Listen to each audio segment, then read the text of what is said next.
नमस्कार छात्रों, चलो शुरू करते हैं निराला भाई भाग 2। हम देख रहे थे कि निराला भाई का जो निजी जीवन है, जिंदगी, उसके बारे में हमने देखा। आगे चलकर देखेंगे। पर यदि अनुत्तीर्ण विद्यार्थियों के प्रतियोगिता हो तो 100 में से 10 अंक पाने वाला भी अपने आप को 0 पाने वाले से श्रेष्ठ मानेगा। ये कहने का मतलब है निराला भाई के पास कितने भी पैसे आने के बाद भी उनका एक स्वभाव था आने वाले सभी पैसे दूसरों के लिए खर्च करना। इसीलिए यहाँ बोला है कि अनुत्तीर्ण वाला विद्यार्थी भी कम से कम मार्क मिले तो भी खुद को खुशकिस्मत समझता है। उसी तरह यहाँ निराला भाई भी अपने को खुशकिस्मत इंसान समझते थे, यहाँ बोला गया है। देखेंगे, अस्तु नमक से लेकर नापित तक और चप्पल से लेकर मकान के किराए तक का जो भी अनुमति पत्र मैंने बनाया, वह जब निराला जी को पसंद आ गया था, पहली बार मुझे अपने अर्थशास्त्र के ज्ञान पर गर्व हुआ। जैसे कि 300 रुपये की ये पूंजी मिलने के बाद निराला भाई ने बताया था महादेवी जी को, मेरा बजट बनवा कर आप दे दीजिएगा। यह काम मिलने पर नमक से लेकर, इसका मतलब है घर में जो रसोई घर में जो साहित्य लगता था, वहाँ से लेकर कपड़े होगा, चप्पल होगा, जो भी कुछ है, यह सब का हिसाब करते हुए मैंने पहली बार अच्छी तरह से बनवा लिया था। और ये बनाते समय मेरे को भी अच्छा लगा कि एक मैं अर्थशास्त्र अच्छी तरह से समझ रही हूँ, लेकिन इसीलिए मैं फूली नहीं समाई। मेरे को बहुत गर्व हुआ, लेकिन ये गर्व वाली बात बहुत पलों तक नहीं रही। देखेंगे, पर दूसरे ही दिन में मेरे गर्व की व्यर्थता शुद्ध होने लगी। वह सवेरे ही पहुँचे, 50 रुपये चाहिए, किसी विद्यार्थी का परीक्षा का शुल्क जमा करना है, अन्यथा वो परीक्षा में नहीं बैठ सकेगा। संध्या होते होते किसी साहित्य मित्र को 60 देने की आवश्यकता पड़ गई। दूसरे दिन लखनऊ से किसी तांगे वाले की मां को 40 का मनी ऑर्डर करना पड़ा। दोपहर को किसी दिवंगत मित्र की भतीजी के विवाह के लिए 100 देना अनिवार्य हो गया। सारांश यह कि तीसरे दिन उसका जमा किया हुआ रुपया समाप्त हो गया और तब उनके व्यवस्थापक ने नाते यह दान खाता मेरे हिस्से आ पड़ा। इसका मतलब यह महादेव वर्मा बता रही है, उनका जो स्वभाव था, किसी विद्यार्थी के परीक्षा के लिए उसका शुल्क देना है तथा साहित्य के मित्र को पैसे देना है तथा तांगे वाले की माँ जो है उसको मनी ऑर्डर करना है, किसी भतीजे के विवाह के लिए 100 रुपये देना है। इसका मतलब जो भी कुछ पैसे बचे हुए थे उन्होंने पैसे समाज के लिए खर्च कर दिया। इसी तरह का उनका स्वभाव है, इसका वर्णन इस परिच्छेद में किया है। एक सप्ताह में मैंने समझ लिया कि यदि ऐसे औढ़रदानी को न रोका जाए तो वह मुझे भी अपनी स्थिति पहुंचाकर दम लेंगे। तब से फिर कभी उनका बजट बनाने का दुस्साहस मैंने नहीं किया और मेरे बाद सब कुछ समझ में आ गई। अगर इसी तरह मैं बजट बनाती रही और बजट बनाते समय जो बजट के हिसाब से कुछ नहीं चल रहा, तो वो बोलती कि एक दिन वो निर्धनता के समीप पहुंच जाएंगे। इसीलिए मैंने ज़िंदगी में उनसे कभी भी ये नहीं पूछा कि मैं आपका बजट बनवा लूँ या ना।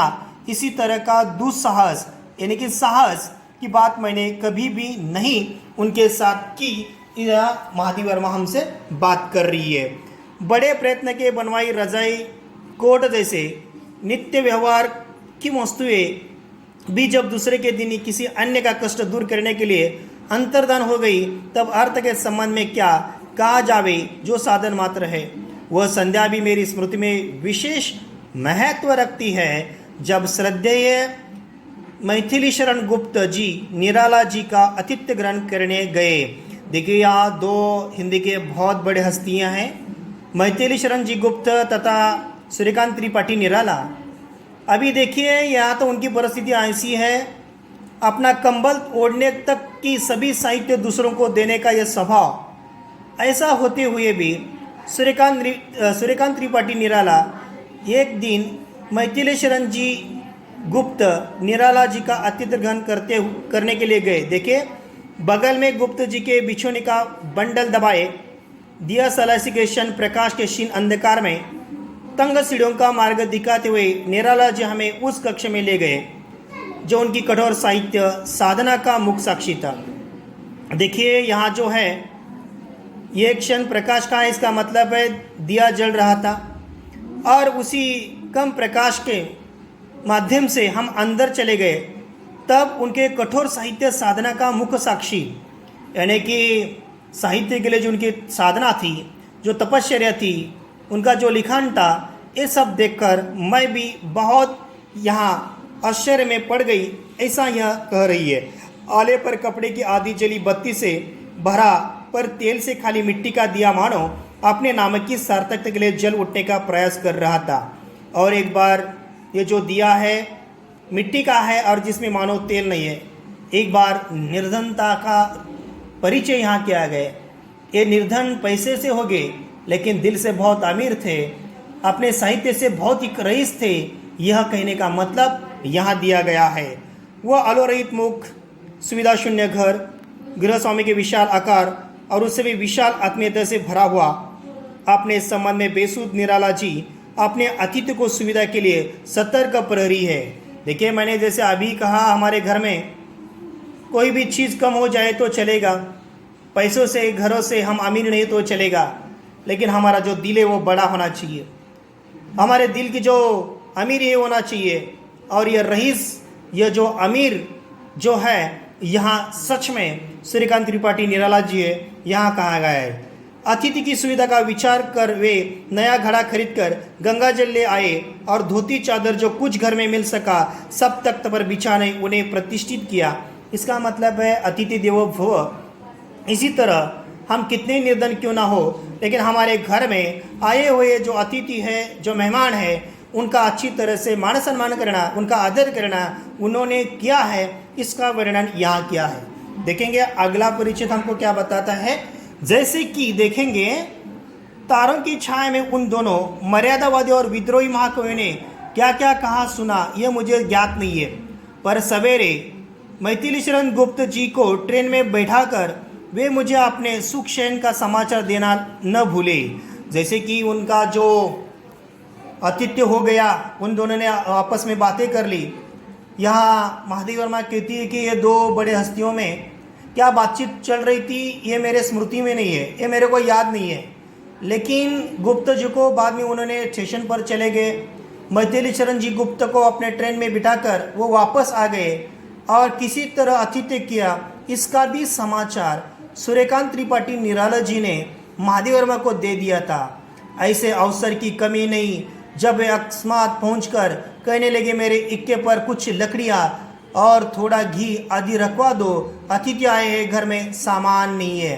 देखिए, वे कहने में बिल्कुल ही नहीं हिचकिचाते थे। वो बोलते कि जिसी तरह एक मेहमान आने पर मेरे घर में कुछ है कुछ नहीं है, उसका वो इकरार नहीं कर रहे। वो सच में बोल रहे कि कुछ लकड़ियाँ तथा घी वहाँ रख दे, क्योंकि मेरे घर में अभी मेहमान आने वाले हैं और मेहमान के लिए कुछ इस चीज़ों की आवश्यकता है। वो इतना सामान घर में सामान नहीं है तो रख दे। इसी तरह की सूचना उन्होंने की है। उनके अतिथि यहाँ भोजन करने आ जावे सुनकर उनकी दृष्टि में बालों का जैसा विस्मय झलक रहा है, जो अपना घर समझ कर आए हैं। और इनसे ये कैसे कहा जावे कि उन्हें भोजन के लिए दूसरे घर जाना होगा। देखिए, मैंने जैसे अभी बताया, हमारे घर में कुछ हो या ना हो, लेकिन आने वाले अतिथियों को संतोष देना, आने वाले अतिथियों का अच्छी तरह से सम्मान देना, ये बात उनके आंखों में चमक रही थी। इसलिए कह रहे कि यो आने के बाद भोजन करके चले जाना। इसी तरह वो बोल रहे थे। भोजन बनाने के लिए कर झूठे बर्तन मांजने तक का काम वे अपने अतिथि देवता के लिए सहर्ष करते थे। देखिए, उनके मन में इतना सहर्ष है, आनंद है, उल्लास है।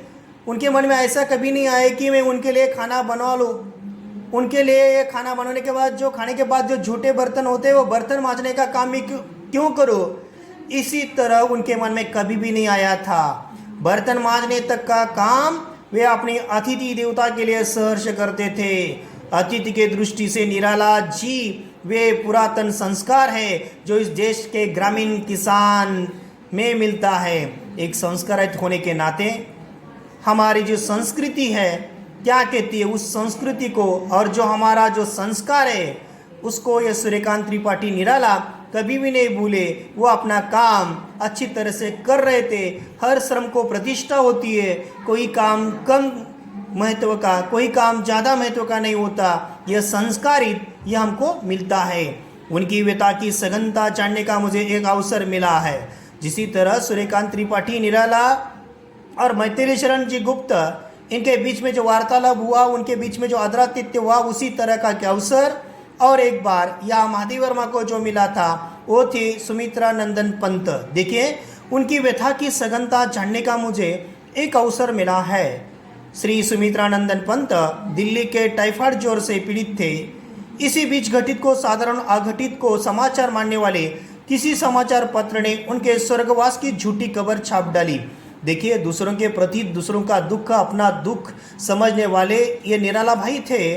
और उसी बीच में सूर्यकांत त्रिपाठी निराला को समाचार मिल गया कि सुमित्रा नंदन पंत वो जो बीमार है, दिल्ली के टाइफाइड ज्वर से पीड़ित है, और एक समाचार पत्र ने उनकी स्वर्गवास की झूठी खबर छाप डाली।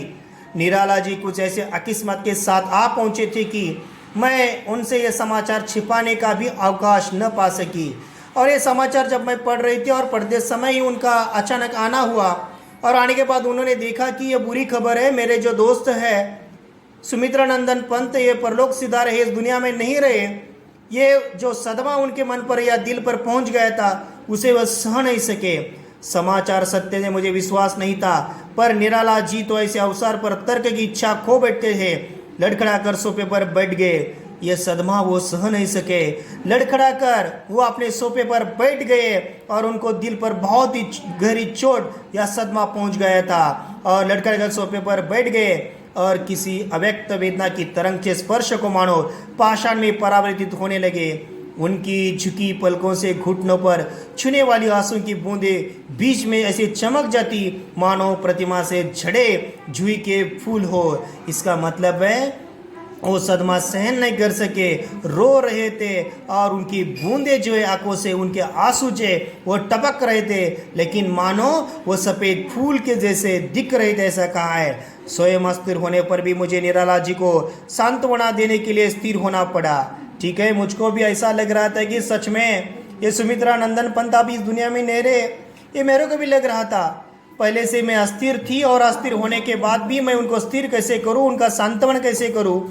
उनको जो भी आज उनके दिल पर जो सदमा पहुंच गया है, जो गहरी चोट आ गई है, उस चोट को कैसे मैं ठीक कर दूं। लेकिन मैंने थोड़ा साहस कर दिया। यह सुनकर के मैंने ठीक समाचार जानने के लिए तार दिया है।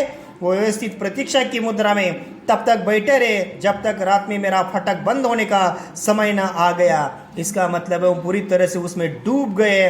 और जब तक उनका वो बोली, सुमित्रा नंदन पंत जी उनको दिलासा दिया। सुमित्रा नंदन पंत ने उनका जो धीरज खोया हुआ था वो धीरज बनाने की कोशिश की और बोला, कुछ समाचार पत्र अखबार वाले भी कभी कभी गलत ये समाचार देते हैं, मैं उसकी तसल्ली करूंगी और उसके बाद मैं आपको जो सच्चाई है वो बताऊंगी। इसी तरह कहा। लेकिन मेरे समाचार की वो राह देखते रहे सुबह 4 बजे तक। सवेरे 4 बजे की फाटक खड़खड़ाहट जब उन्होंने तार के उत्तर के संबंध में पूछा, तब मुझे ज्ञात हुआ कि वे रात भर पार्क में खुले आकाश के नीचे ओस से भीगी धूप पर बैठे सवेरे की प्रतीक्षा करते रहे। और जैसे कि मेरे को समझ में आ गया, मैं भी भूल गई। रात को मैंने उसको वचन दिया था, रात को मैंने भाई को शब्द दिया था कि सवेरे तक मैं आपको जो सही समाचार है मैं आपको बताऊंगी। लेकिन मेरा यह समाचार सुनने के लिए वो बेकरार थे। रात भर उनकी नींदें, उनके आंखों में नींद नहीं थी और मेरी जो राह देख रहे थे, इसलिए ओस में भीगी धूप पर पड़े रहे, सवेरे की प्रतीक्षा करते रहे। सुबह होते तक उन्होंने प्रतीक्षा की। ऐसा यह कहा है। उनकी निःशब्द पीड़ा जब कुछ मुकर हो सकी तब वे इतना ही कह सके, अब हम भी गिरते हैं। पंत के साथ जो रास्ता कब करता था, पर आप सोच कर ही थकावट होती है। और इसी तरह उन्होंने बताया, आने वाले हर एक इंसान को जाना ही पड़ता है। आज सुमित्रानंदन पंत चले गए हैं, हम भी उस रास्ते से चलेंगे। अब सोच कर ही थकावट होती है और सच में मेरा मन थक गया है।